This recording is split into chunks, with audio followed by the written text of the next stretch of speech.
Yeah, going into it, I didn't really know a whole lot about Clippard, behind the scenes. In high school, I got into my machining program over at Coleraine High School. When I got the opportunity to have an interview, they offered me Clippard. I guess I kind of felt overwhelmed at the time. Everybody was so friendly to talk to, and I knew that if I was going to work here compared to anywhere else, this would be the place. It's definitely not a dead-end job for anybody. There's ample opportunity, no matter what position you're in, to move forward in any direction that you strive for.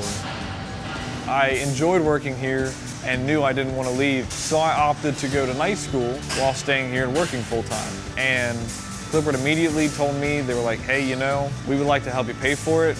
I couldn't have been more thankful for that. The education I'm getting from it is tremendous, on top of being able to work here full-time still.